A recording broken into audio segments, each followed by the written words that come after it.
नमस्कार मंडळी, मी आशिष मगर. स्वागत आहे तुमचं एटीएम गुरु या युट्यूब चॅनलवर. बघा, काश्मीर फाईल्स पासून तर केरळ फाईल्स पर्यंत या फाईल्स मध्ये काय वास्तव होतं, काय अवास्तव होतं याची कोणती शहानिशा न होता अख्खा भारत ढवळून निघाला. सगळं वातावरण वेगळ्या एका लेवलवर गेलं. त्याच्यानंतर आली एप्स्टाईन फाईल, म्हणजे आतापर्यंतच्या मानवी इतिहासातील सगळ्यात वाईट, सगळ्यात नीच आणि सगळ्यात किळसवाणी आणि सगळ्यात अमानवी फाईल्स म्हणजे एप्स्टाईन फाईल्स. या फाईल्स मध्ये मोदी साहेबांचं नाव आलं एका ईमेल मध्ये. त्याचबरोबर हरदीप पुरी सिंग, ज्यांनी सगळं हे कांड केलं, त्याच्यासोबत तीनदा चारदा भेटलेले आहेत असं त्यांनी स्वतः कबूल केलं. आता वास्तवात ते किती वेळा भेटले, त्यांनी कशासाठी भेटले, या बाकीच्या सगळ्या गोष्टी आलीद आहेत. पण अशा अमानवी कृत्याला किंवा अशा मानवी म्हणजे मानवाला काळीमा फासणाऱ्या फाईल्स मध्ये नाव येऊन सुद्धा त्यांच्या विरोधात मात्र भारत अजूनही शांत आहे. त्यांच्या विरोधात कोणी बोलत नाही. आणि उलट त्यांचे काही समर्थक किंवा भक्त, ज्याला म्हणतात आज आधुनिक काळामध्ये त्यांना अंधभक्त असं म्हणलं जातं, तर हे अंधभक्त त्यांना वाचवण्यासाठी परेशान आहेत. एआय वरून ज्यांचे नाव नाही त्यांचे टाकून म्हणतात आता याच्याविषयी बोला. तर हे सगळं होत असताना एक तुम्हाला म्हण माहित असेल मराठीतली, की दिल्लीत गोंधळ गल्लीत मुजरा, आहे की नाही, दिल्लीत गोंधळ गल्लीत मुजरा. तसं जागतिक पातळीवर एप्स्टाईन फाईलनं सगळं जग ढवळून काढलं. पण महाराष्ट्रामध्ये मात्र नवीनच एक प्रकार घडलेला आहे. काय आहे तर महाराष्ट्राचे मुख्यमंत्री माननीय आदरणीय श्री फडणवीस साहेब, देवेंद्रजी फडणवीस साहेब, हे दावोसला गेले होते, है ना. दावोसला गेले आणि तिथे त्यांनी 14.5 लाख कोटी रुपयांचे करार केले, म्हणजे 14 पॉईंट समथिंग कोटी रुपये काहीतरी त्यांनी करार केले तिथं. तर ते दावोसला गेलेले असताना ते आपल्या पत्नीसोबत, म्हणजे आपल्या म्हणजे गायिका ज्या आहेत माननीय अमृताताई फडणवीस यांच्यासोबत ते तिथे गेले होते. तर तिथे त्यांनी जे करार केले सगळे आणि त्यांचा जो दावोसचा जो दौरा आहे त्याच्यामधली एक फाईल आता लीक झाली. फाईल म्हणले की तुमच्या मनात काही शंका कुशंका येऊ देऊ नका. ती फाईल काय आहे काय नाही सगळं पुराव्यानिशी मांडतो मी, अगदी परफेक्ट मांडतो, त्याच्यामुळे टेन्शन घ्यायचं काम नाही. कोणाकोणाला असं वाटते फाईल म्हणले की लगेच लिंक पाठवा, खाली काही लिंक आहे का, तर ते पण सांगतो, लिंक पण देतो, सगळ्या गोष्टी करतो मी. ती फाईल फक्त समजून घ्या काय आहे ते. तर ही फाईल अत्यंत महत्त्वाची आहे तुमच्यासाठी, आमच्यासाठी, आपल्या अख्ख्या महाराष्ट्राच्या भविष्यासाठी फाईल महत्त्वाची आहे. फाईल काय बघा, की मुख्यमंत्री साहेब दावोसला गेले आणि मग आपल्या मीडियामध्ये असं चाललं की दावोसमध्ये गेल्यानंतर मुख्यमंत्र्यांनी एवढ्या मोठ्या लाख कोटीचे करार केले, तेवढ्या लाख कोटीचे करार केले. आता महाराष्ट्राच्या गतीला म्हणजे काही हेच राहिलं नाही. चीनची जशी ती बुलेट ट्रेन सुसाट वेगानं पळेल तसा महाराष्ट्राचा विकास आता सुसाट गतीनं होणार आहे म्हणले, विषयच नाही. पण या गतीला पकडायच्या आधीच, स्पीडमध्ये याच्या आधीच ही ट्रेन, आपल्या विकासाची बुलेट ट्रेन कुठं जाऊन धडकली ते मी तुम्हाला सांगतो पहा परफेक्ट रीतीनं. तर अशा पद्धतीनं अमृता फडणवीस आणि देवेंद्र फडणवीस साहेब दोघे जण दावोसला गेले. तर हे आपले आदरणीय मामी जे आहेत यांनी तर त्यांच्या हिशोबाने काय ते दावोसचा दौरा एन्जॉय करायचा ते केला. मस्तपैकी बर्फ घेऊन हाणणं पत्रकारांना, ते राहुल कंवर वगैरे पाहिलं असेल तुम्ही. तर ते म्हणला मग तुम्ही असं कोणाला पण मारता का, मग त्यांनी मारला. मग नंतर राहुल कंवर साहेब म्हणले मी पण मारू का, ते म्हणल्या मारा. ते म्हणले मग कोणालाही मारू देता का तुम्ही, त्या म्हणल्या नाही आम्ही तसं कोणालाही मारू देत नाही, ज्यांचा हक्क आहे त्यांनाच फक्त. मग असं सगळ्या चर्चा बिर्चा आपण ते पाहिलं, ती दावोस फाईल वेगळी. आपल्याला मूळ मुद्द्यावर यायचं की मूळ मुद्दा काय, मी जे फाईल सांगणार आहे ती नेमकं काय आहे बाबा. मुख्यमंत्री साहेबांनी असं काय केलं की मला हा व्हिडिओ घेऊन यावं लागला, आहे की नाही. आता बरेच लोक कमेंट करतात है ना खाली, की असं तसं तसं अँटी फिंटी येऊ त्यों. तर तुम्हाला सांगणं आहे आपलं, की गावाच्या शेजारी 4 कुत्रे असतात बघा रस्त्यावर बसलेली. ते कोणती गाडी आली की त्याच्या मागे भुकत सुटतात, त्याला काही घेणदेण नसते. ती गाडी त्याला हाताला बी लागत नाही. त्या गाडीवाल्याला वाटलं तर त्याला चेंदून बी जाऊ शकते. पण गाडीवाल्याला माहिती आहे कुत्र्याच्या नादी लागायचं नसते. हे काय शेजारी, गावाच्या शेजारी काय असते तुम्हाला तर माहिती आहे, हागंदरी तिथं बसणारे कुत्रे, दिवसभर नरकोडा इचकायचा आणि मग भोबो भोबो आलेल्या गाडीवर भुकायचं. तर असं भुकणाऱ्यांना शुभेच्छा, भरपूर भुकत राहा, तुमच्या तब्येतीसाठी चांगलं आहे. आता बघा, आता आपले जे फडणवीस साहेब होते यांनी योको ग्रीन नावाची एक कंपनी आहे बघा. कोणती कंपनी आहे परफेक्ट समजून घ्या, फाईल काय आहे. योको ग्रीन नावाची एक कंपनी आहे.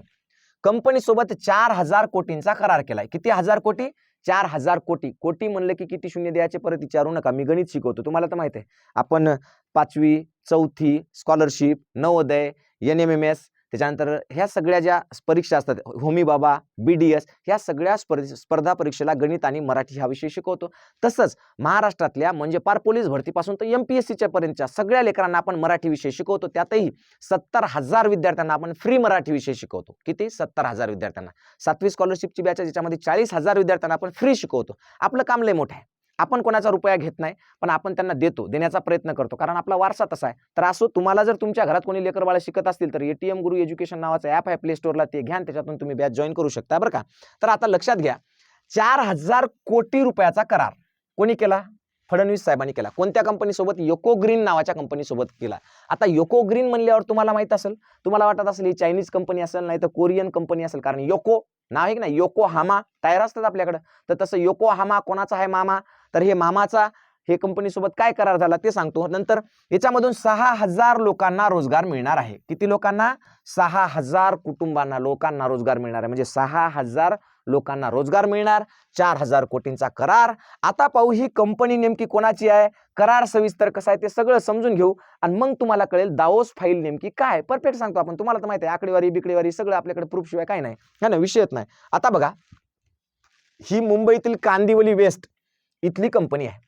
आता कंपनी कुठली? मुंबईतली. मंत्रालय कुठं? मुंबईत. मुख्यमंत्र्याचा बंगला कुठं? मुंबईत. आता हे करार करायला कुठे गेले या कंपनीसोबत? दावोसला.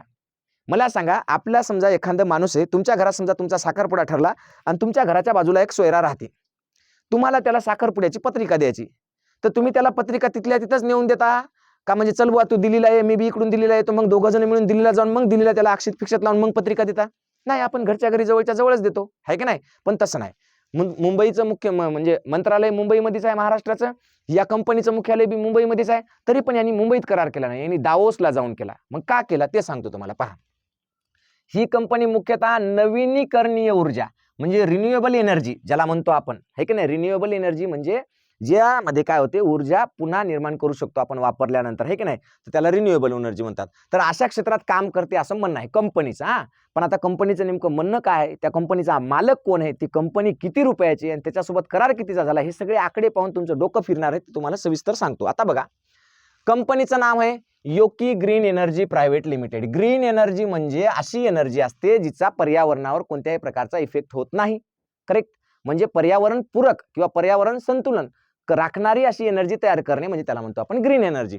आता पहा, हे जे आहे त्याचं आयडेंटिफिकेशन आहे, काय असेल ते आपल्याला काय याच्यावर घेणं देणं नाही. जे काय आयडेंटिफिकेशन असेल कंपनीचं ते, आणि ते सार्वजनिक आहे. म्हणजे ते काय असं हे नाही की प्रायव्हेट ठेवण्यासारखी गोष्ट नाही, सार्वजनिक आहे. कंपनीचं कुठे डाटा मिळते त्याच्यामुळे त्याला काही हे नाही. स्थापना तारीख याची 14 जुलै 2022. कधीची आहे? 14 जुलै 2022 ची. म्हणजे 3 वर्ष 7 महिने झाले बघा या कंपनीला. 3 वर्ष 7 महिने, अजून 4 वर्ष बी झाले नाही, त्याच्यासोबत 4,000 कोटीचा करार झालाय. किती कोटीचा? 4,000 कोटी. बरं का, नुसते 4 कोटी नाही, 4,000 मध्ये शब्द आहे. 4,000 कोटी रुपयाचा करार झालाय. आता नोंदणी जाऊ द्या. कंपनीचा प्रकार कसा आहे तर प्रायव्हेट लिमिटेड आहे. कशी आहे? प्रायव्हेट. म्हणजे एखादी दावोसची कंपनी आहे काही की दावोस सरकारसोबत किंवा तिथल्या एखाद्या म्हणजे त्या शहरातल्या कोणासोबत नाही. प्रायव्हेट कंपनी आहे, भारतातलीच कंपनी आहे. पुन्हा अनलिस्टेड आहे, म्हणजे लिस्टेड सुद्धा नाही. ही कंपनी नोंदणीकृत नाही. कुठं? शेअर बाजारला. म्हणजे लिस्टेड नाही, नोंदणीकृत सुद्धा नाही बरं का. अनलिस्टेड कंपनी आहे, प्रायव्हेट कंपनी आहे आणि नॉन गव्हर्नमेंट कंपनी आहे. म्हणजे हे खाजगी कंपनीसोबत केलेला व्यापार आहे किंवा करार आहे, व्यापाराचा करार खाजगी कंपनीसोबत. मग आता याच्यामध्ये एवढं काय म्हणले, केला ते केला करार 6,000 कोटी. पण आता ऐकून घ्या, या कंपनीचा अधिकृत भाग भांडवल आहे 10 लाख रुपये. किती रुपये? म्हणजे गेले का नाही तुम्ही कोमात? ज्या कंपनीचं भाग भांडवल 10 लाख रुपये आहे, म्हणजे ज्या कंपनीकडे एकूण मालमत्ता जिचं भाग भांडवल एकूण 10 लाख रुपये आहे, अशा कंपनी संघ 4,000 कोटीचा करार. माणूस कोमात जाईल का नाही? समजा एखाद्या माणसाकडे 10 लाख रुपयाचं शेत आहे, 1 एकर, आहे की नाही? 1 एकर, आणि त्याच्याकडे समजा 4,000 कोटीची जर प्रॉपर्टी निघली किंवा ते जर म्हणलं मी या 10 लाख रुपयातून 4,000 कोटीचं उत्पन्न काढून दाखवतो, त्यांना गांजा पिकीला तरी येणार नाही भाऊ. 1 एकरमध्ये 4,000 कोटीचा गांजा पिकल का? पिकणार नाही. म्हणजे इतकं महान काम केलं फडणवीस साहेबांनी की 10 लाख रुपये ज्या कंपनीचं भाग भांडवल आहे त्याच्यासोबत 4,000 कोटीचा करार केला आणि त्याच्यातून 6,000 लोकांना काय मिळणार आहे? रोजगार. आता मला सांगा, आपल्या इकडे महाराष्ट्रामध्ये ऊसतोडी चालते. ऊसतोडीला एका जोडीला 1.5 ते 2 लाख रुपये देतात. ती जोडी 5 ते 6 महिने लयतले काम करते, कारखाना चालू असतो. म्हणजे एका जोडीला 1.5-2 लाख रुपये लागतात. तर 10 लाख रुपयामध्ये लयतले 5 जोड्या ऊसतोडी करू शकतात, ते बी हंगामी. तर ते 5 जोड्या म्हणजे 10 माणसं जास्तीत जास्त काम करू शकतील 10 लाखावर. साल जरी धरला आपण तर महाराष्ट्रामध्ये 1.5 लाख 2 लाख रुपये साल आहे, सालाला, आहे की नाही, शेतकऱ्याच्या इथं. मग हे 6,000 लोकांना रोजगार कसा उपलब्ध करून देणार आणि 10 लाख रुपयामध्ये 4,000 कोटीची कामं कसे करणार? बरं, हे जाऊ द्या. सगळ्यात महत्वाचं की याचा मालक कोण आहे बघा. आता याचे मालक कोण आहेत ते पाहणं फार महत्वाचं आहे. याचे मालक बघा, संचालक कोण आहे त्याचे सध्या, तर सत्यजित सुधीर तांबे पाटील. कोण आहेत? सत्यजित सुधीर तांबे पाटील. तांबे माहिती आहे तुम्हाला? यांचे वडील डॉक्टर तांबे हे सध्या काँग्रेसचे युवकचे प्रदेशाध्यक्ष होते काही दिवस, आणि मग काँग्रेसने यांना तिकीट नाकारलं. मग हे अपक्ष निवडून आले, है की नाही, पदवीधर मतदारसंघातून, आणि मग हे अपक्ष म्हणून आमदार झाले. आणि मग आता आमदार झाल्यानंतर यांनी ही कंपनी काढली. कधी? 2023ला आधी निवडणुका झाल्या, आमदार झाली, नंतरची कंपनी आहे बरं. काही 10 लाखाची कंपनी आहे. आणि याच्यासोबत मुख्य संचालक दुसरा एक आहे. कोण आहे? तर तो आहे समीर राजेंद्र पुरोहित. कोण आहे? समीर राजेंद्र पुरोहित.